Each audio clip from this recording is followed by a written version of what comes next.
श्री स्वामी समर्थ गुरु ब्रह्मा गुरु विष्णु गुरुदेव महेश्वरा गुरु साक्षात परब्रह्म तस्मै श्री गुरुवे नमः। श्री स्वामी समर्थ। सबसे पहले स्वामी समर्थ महाराज को नमन करते हुए आज का ये जो मेरा पहला वीडियो है ये उनको साक्षी मान के मैं बना रही हूँ। और आज का जो ये वीडियो मैंने बनाया है वो है गुरु चरित्र पारायण के बारे में। अभी जो 20 तारीख से लेके तो 27 तारीख तक का जो सप्ताह है दत्त जयंती का, इस दौरान हम गुरु चरित्र पारायण करते हैं। जो जो सेवेकरी है, जो दत्त भक्त है उनको तो पता ही होगा। अधिकतर दत्त भक्त मराठी लोग ही है और हमारे चैनल के जो वीडियो है वो भी मराठी ही रहते हैं ज़्यादातर। लेकिन मैं पहला वीडियो है जो बना रही हूँ हिंदी में, और मुझे ऐसा लगता है कि ये वीडियो हर एक व्यक्ति तक जाना चाहिए। दत्त सप्ताह मतलब 20 तारीख से लेके 27 तारीख तक जो सेवा की जाएगी वो स्वयं प्रभु के चरणों में अर्पण करते हुए अगर हम सेवा करेंगे तो वो सेवा हमें एक विशेष फल देके जाएगी। और ऐसे सप्ताह में खास करके जो व्यक्ति पारायण करेगा गुरु चरित्र का पारायण, वो व्यक्ति खुद में ही भाग्यवान है। तो आपको मैं गुरु चरित्र के बारे में बताना चाहूँगी। गुरु चरित्र कौन कौन कर सकता है? तो गुरु चरित्र हर वो व्यक्ति कर सकता है जिसकी श्रद्धा प्रभु के चरणों में है। सर्वप्रथम तो आप सब स्वामी सेवेकरी होंगे ही, और अगर आप स्वामी सेवेकरी नहीं है, अक्कलकोट के जो स्वामी है ना उनकी बात कर रही हूँ मैं, अक्कलकोट के स्वामी समर्थ महाराज उनके भक्त आप होंगे ही। और अगर आप नहीं भी हो तो आप दत्त प्रभु के सेवेकरी होंगे। तो जो व्यक्ति स्वामी में श्रद्धा रखता है या जो व्यक्ति दत्त प्रभु में श्रद्धा रखता है, ऐसे लोगों के लिए ये जो सप्ताह है वो बहुत महत्वपूर्ण होता है। विशेष करके गुरु चरित्र कौन कर सकता है, गुरु चरित्र क्यों करना चाहिए, गुरु चरित्र करने से क्या होता है?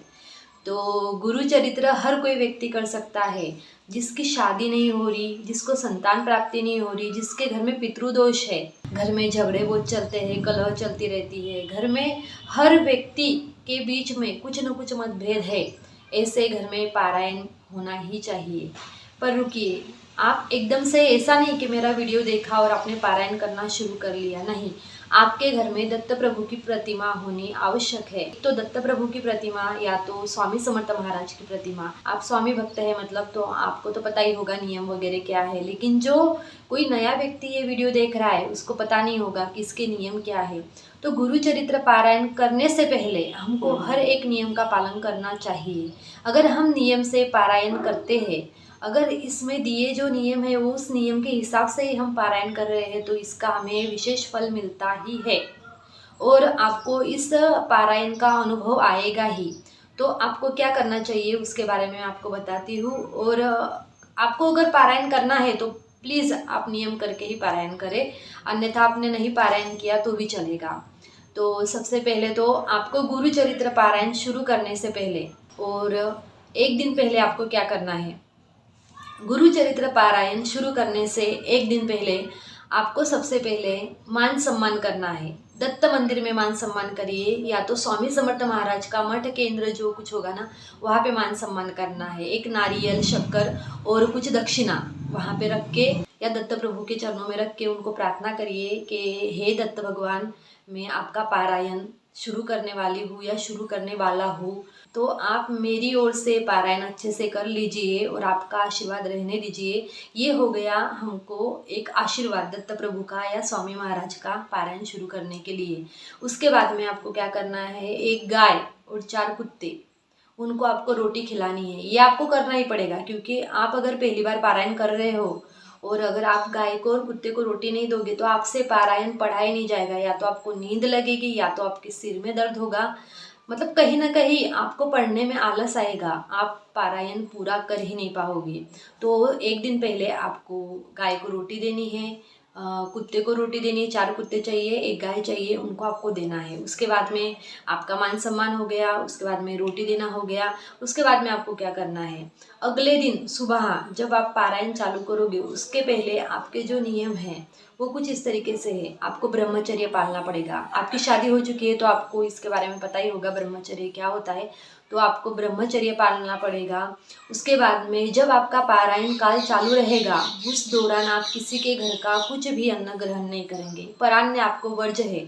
आपकी मम्मी है अगर आप एक लड़की हो या आप मतलब लड़के हो, उनके लिए, दोनों के लिए नियम बोलती हूँ मैं। अगर आपकी पत्नी है तो आप अपनी पत्नी के हाथ का बना हुआ खाना खा सकते हो, आपकी मम्मी के हाथ का बना हुआ खाना खा सकते हो, आपकी बहन के हाथ का बना हुआ खाना खा सकते हो। इसके अलावा आप किसी और के हाथ का खाना नहीं खा सकते, बराबर। और आप अगर एक लड़की हो तो आप आपकी मम्मी के हाथ का ही खाना खा सकोगे या आपकी बहन के हाथ का खाना। आपको आपकी भाभी के हाथ का खाना नहीं चलेगा, आपकी मौसी के हाथ का खाना नहीं चलेगा, हमारे हाथ से बना हुआ खाना ही खाना है, बराबर है। ये उसका नियम है। उसके बाद में आपको करना क्या है, आप पलंग पे नहीं सो सकते, आपको नीचे ही सोना पड़ेगा। आपको जो कुछ बिछोना है बिछोइए, मस्त बिंदास तो उस पर सो जाइए, पर पलंग पे सोना नहीं चलेगा। और पारायण पढ़ने के नियम, सुबह 3 बजे से लेके शाम के 4 बजे तक आप कभी भी पारायण कर सकते हो। बस आपको दोपहर के वक्त 12 से लेके 12:30 बजे तक आपको पारायण नहीं करना है। आपको उस टाइम पढ़ना नहीं है, क्योंकि 12 से लेके 12:30 का समय ये दत्त प्रभु भिक्षा का टाइम है। उस टाइम में दत्त प्रभु भिक्षा मांगने जाते हैं, तो वो टाइम पे हम नहीं पढ़ सकते। उसके बाद में जब आपका पारायण काल चलेगा, उस दौरान नाखून काटने नहीं है, दाढ़ी वगैरह बनाना नहीं है, बाल काटने नहीं है, वो भी नहीं चलेगा। उसके बाद में अगर समझ लो आपने पारायण शुरू किया, बराबर है, और उसके दौरान आपके घर में किसी को बच्चा हो गया, मतलब सूतक विधियो आता है ना, वो कुछ ऐसा हुआ, कोई मर गया, तो आपको क्या करना है, पारायण में खंड पढ़ना नहीं चाहिए। कोई भी ब्राह्मण के द्वारा या आपके पहचान वाले कोई हो जिनको सूतक या ऐसा कुछ नहीं है, उनसे आप ये पूर्ण करवा लीजिए, क्योंकि पारायण में खंड नहीं पढ़ना चाहिए। हमने पारायण पूरा करना ही चाहिए। बहुत से लोग क्या करते हैं, पारायण शुरू तो करते हैं लेकिन उनको पढ़ने को नहीं जमता तो आधे में ही रख देते हैं। ऐसा कभी नहीं करना चाहिए। पारायण पढ़ने वाला व्यक्ति खुद में भाग्यवान होता है, और पारायण कभी भी अधूरा नहीं रखना चाहिए। आपके घर में कोई भी दोष है और आपके घर में अगर 1 साल में 7 बार पारायण हो गया ना, तो आपका वास्तु दोष वो तक कम होता है, मतलब खत्म ही हो जाता है, ऐसा समझो। और पारायण के दौरान जितना हो सके उतना थोड़े शांति से रहना चाहिए, किसी से लड़ाई नहीं करनी चाहिए।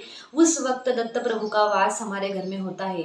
जिस वक्त हम पारायण पढ़ते हैं, जैसे मांडनी की है, बराबर है, आपने मांडनी की है उस जगह पे, उसी के बाजू में जहाँ पे आप पढ़ोगे वहाँ पे एक आसन बिछोना, और मन में ऐसा भाव रखना कि प्रभु भी आप जो पढ़ रहे हो वो सुन रहे हो। बहुत से लोग क्या करते हैं, खाने के नियम बहुत है, वो पालने पड़ेंगे। और नियम से आप अगर पारायण करोगे ना तो आपको इसका फल मिलेगा ही। तो आपको करना क्या है, खाने में बहुत से लोग बोलते हैं हाँ हम नियम पालते हैं, पर जो तेल रहता है ना, तेल के बारे में उनको पता ही नहीं है। मूंगफली हमको चलती नहीं है, और ये मूंगफली का ही तेल खाते हैं तो नहीं चलेगा। आपको सोयाबीन का तेल, वो भी नहीं चलेगा। आपको सनफ्लावर का आता है ना, सूर्यफूल का जो तेल आता है ना, वो चलेगा। आप उससे सब्जी बनाइए, बराबर है। आपको खाने के नियम ये है कि जो धान्य है ना, एक धान्य रहता है, जैसे दाल हो गई ना, दाल के 2 भाग बनते हैं, तो दाल हम कोई भी दाल नहीं खा सकते, एक ही धान्य आपको खाना है। आपको अगर गेहूं खाना है तो आप गेहूं की रोटी ही खाइए, आपको चावल खाना है तो आप चावल ही खाएंगे, आपको रोटी नहीं चलेगी। आपको भाकरी आती है ना, जवार की भाकरी, वो खानी है तो आप वही खाओगे 7 दिनों तक। आप रोटी नहीं खा सकते, आप चावल नहीं खा सकते, बराबर है। तो सबसे अच्छा तो आप गेहूं ही खाइए, रोटी। और सब्जियों में आ गया, आपको भिंडी चलेगी, आपको आलू चलेगा, उसके बाद में टमाटर चलेगा, गिलकी चलेगी, गोभी चलेगी, मतलब 5-6 सब्जियां हैं। उसके बारे में भी लगे तो मैं आपको वीडियो बना के देती हूँ कि आपको खाने में क्या क्या चलेगा। पारायण काल में हम प्याज नहीं खा सकते, लहसुन नहीं खा सकते, हमको हरी मिर्च चलेगी, लाल मिर्च चलेगी, इसके बाद में हल्दी चलेगी। तेल, मतलब तेल हो सके तो सूर्यफूली तेल इस्तेमाल करें आप, सनफ्लावर का। और उसके बाद में आप घी अगर इस्तेमाल करते हो तो कोई बात नहीं, घी खाइए। हम सुबह मस्त पराठा, रोटी का पराठा बना के खा सकते हैं। और सबसे पहले नियम, जब आप पारायण शुरू करोगे तो पारायण ऐसी जगह पे आपको रखना है कि आप पढ़ो तो आपका मुंह पूर्व की तरफ आए। आपको जगह में, मतलब मांडनी ऐसी करनी है, फोटो का जो मुंह आएगा वो आएगा पश्चिम की तरफ, और आपका मुंह आएगा पूर्व की तरफ। इस तरीके से आपको मांडनी करनी है। लगे तो मैं मांडनी का भी वीडियो बना दूंगी, अगर आपको चाहिए तो आप कमेंट करना। जब आप पढ़ोगे उसी टाइम पे वो कपड़ा हटा के पढ़ना, और बाद में आपका पढ़ना हो जाए फिर से कपड़े को ढक देना, क्योंकि ये जो ग्रंथ है, इस ग्रंथ में बहुत ऊर्जा रहती है। तो उसको ढक के ही रखना चाहिए। और मैं सच बोलती हूँ, आप अगर पारायण करोगे ना, मतलब गुरु चरित्र का पारायण आपके घर में होगा ना, उस टाइम पे आप खुद इतना अच्छा अनुभव लोगे कि आपको खुद को ऐसा महसूस होगा कि दत्त प्रभु हमारे आसपास ही है और हमको आशीर्वाद दे रहे हैं। थोड़ा सा बाहर का आवाज़ आ सकता है तो थोड़ा समझ लेना, क्योंकि मैं ऐसी जगह पे बैठी हूँ जहाँ पे सब लोग आते जाते हैं, हमारा रास्ते पे ही घर है, तो थोड़ा आवाज़ तो आएगा ही। हाँ ठीक है। बहुत से लोग भुसावल के मेड़ावे में आए थे जहाँ पे हमारी सत्संग थी। वहाँ पे अविनाश दादा ने बहुत से लोगों को नारियल दिया है। दादा हमारे मार्गदर्शन गुरु है और वो हमारा मार्गदर्शन करते, और दादा के ही कारण मैं भी आज इस सेवा में हूँ। तो जिनको दादा ने नारियल दिया है तो वो कलश स्थापन करेंगे उस नारियल का, बराबर है। उसके बाद में आपकी मांडनी का विषय हो गया, तो आपको शुरुआत कैसे करनी है। सबसे पहले आएगा आपका स्तवन, उसके बाद में आएगी श्री स्वामी समर्थ माला 108 बार, आपके पास में माला तो होगी। उसके बाद में आएगा गायत्री मंत्र, और उसके बाद में आएगा गणपति अथर्वशीर्ष। फिर आपको अध्याय पढ़ने हैं, और जो गुरु चरित्र है ना उसमें दिया है कि कितने दिनों तक कितने अध्याय पढ़ने हैं आपको। तो पहले दिन तो 9 अध्याय रहते हैं, तो आपको पहले करना क्या है, स्तवन पढ़ना है, माला लेनी है स्वामी समर्थ की, गायत्री मंत्र, और उसके बाद में आपको लेना है गणपति अथर्वशीर्ष, और फिर आपको अध्याय पढ़ने हैं। तो उसमें दिया ही है कि पहले दिन आपको कितने अध्याय करने हैं। पहले दिन के आपके अध्याय हो जाए, उसके बाद में दूसरे दिन क्या हम स्तवन पढ़े फिर से या हम माला करें। हाँ बिल्कुल, आपको स्तवन भी पढ़ना है, आपको माला भी करनी है, और आपको गणपति अथर्वशीर्ष ही पढ़ना है। उसके बाद में फिर से आपकी शुरुआत होगी मतलब 10वें अध्याय से। हाँ 10वें अध्याय से।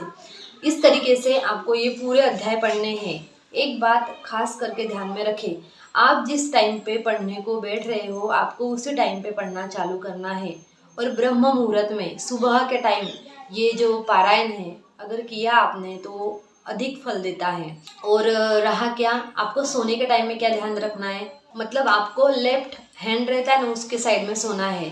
ऐसा क्यों, तो स्वामी या दत्त प्रभु हमको कुछ न कुछ ऐसे संकेत देते हैं, और 7 दिनों में तो आप में से किसी न किसी को एक संकेत मिलेगा ही, या तो आपको स्वामी के या तो आपको दत्त प्रभु के दर्शन होंगे ही।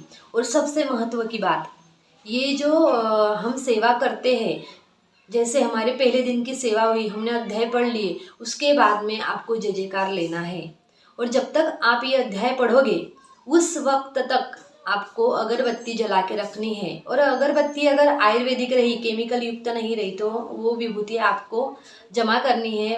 आपके पूरे अध्याय पढ़ने हो जाए पहले दिन के, उसके बाद में आपको जय जयकार लेना है। अगरबत्ती का जो विभूति रहती है वो आपको आपके पास में रखनी है संभाल के। आपके घर में कुछ भी तकलीफ हो तो आप ये विभूति लगा सकते हैं या पी सकते हैं पानी में, या तो आप घर के बाहर भी सुरक्षा के हिसाब से डाल सकते हैं। ये विभूति जो रहती है उसमें बहुत शक्ति रहती है, इसको संभाल के रखें। हर वक्त अपने पास में रहने दिया तो भी अच्छा है, कहीं पे जा रहे हो लगा के जा रहे हो तो बहुत अच्छी बात है।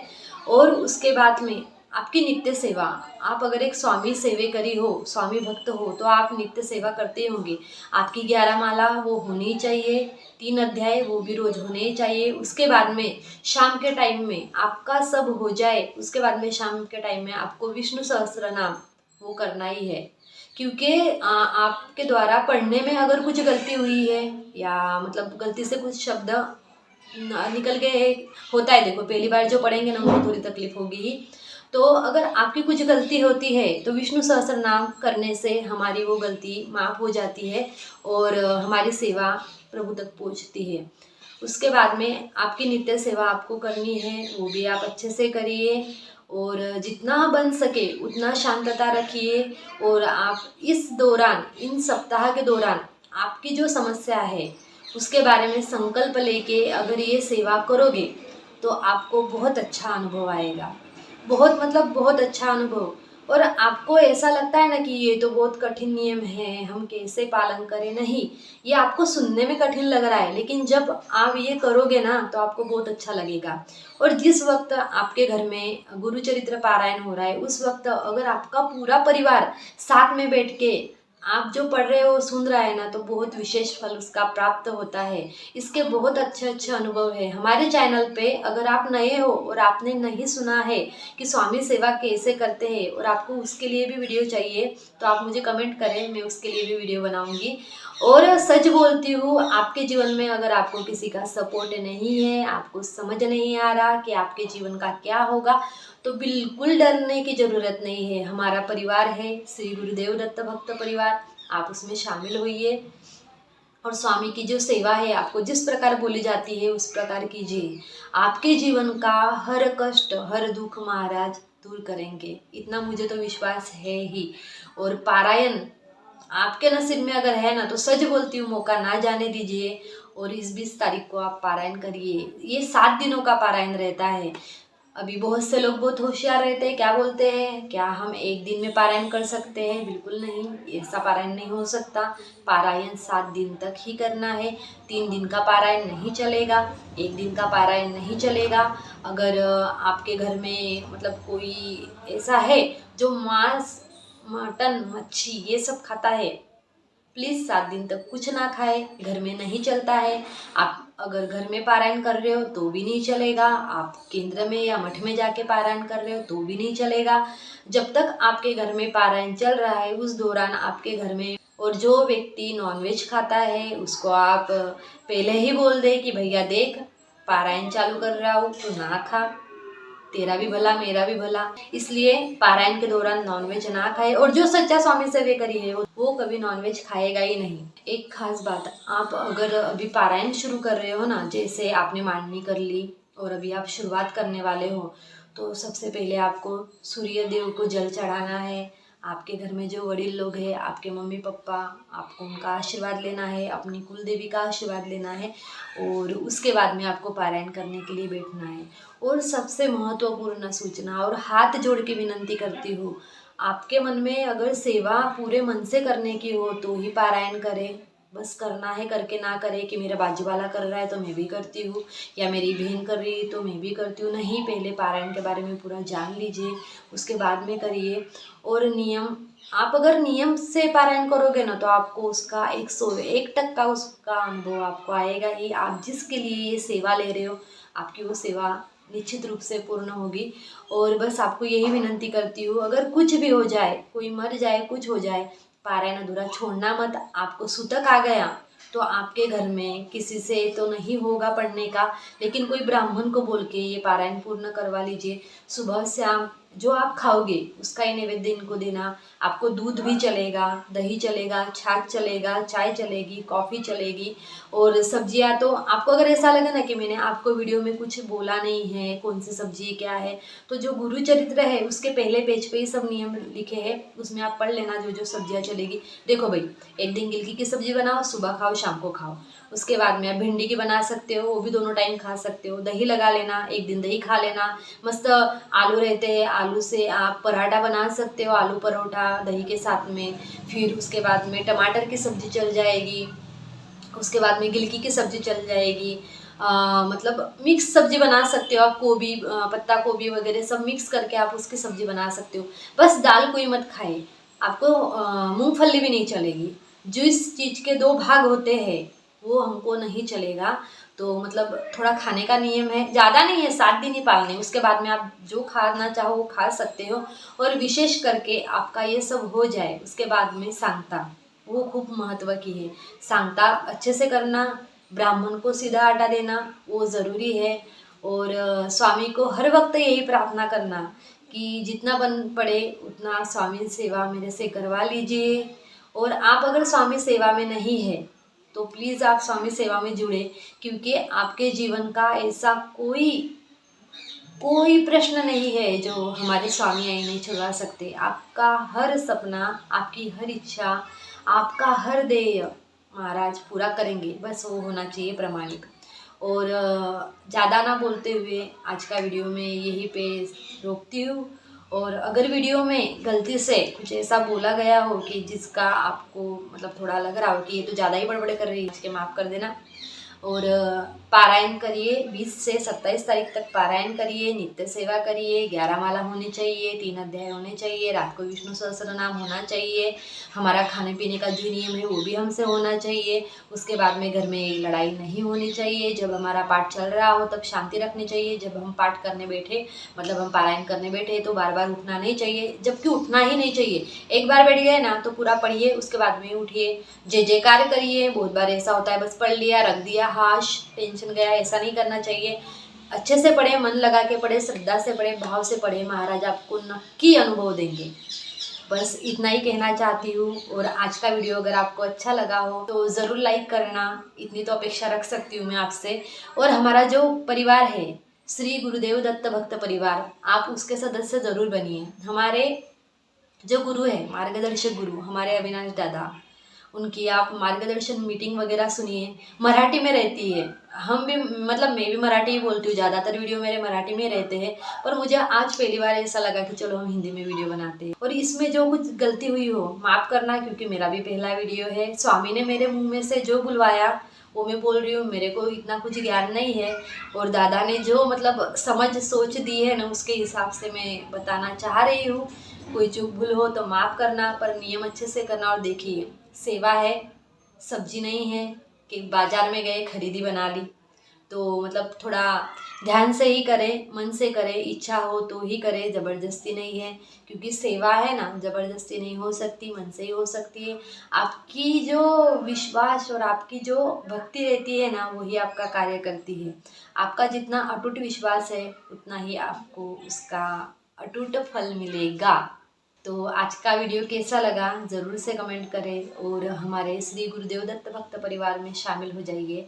तो आज का वीडियो यहीं पे समाप्त करती हूँ। और जो भी सेवा मैंने आज की है, जो भी मैंने वीडियो में बोला है, जो अच्छा हो स्वामी महाराज वही आप तक पहुँचाए, जो बुरा हो स्वामी आपको याद ना रखने दे। और मेरी जो भी भूल चूक हुई हो स्वामी उसे भी माफ़ करे।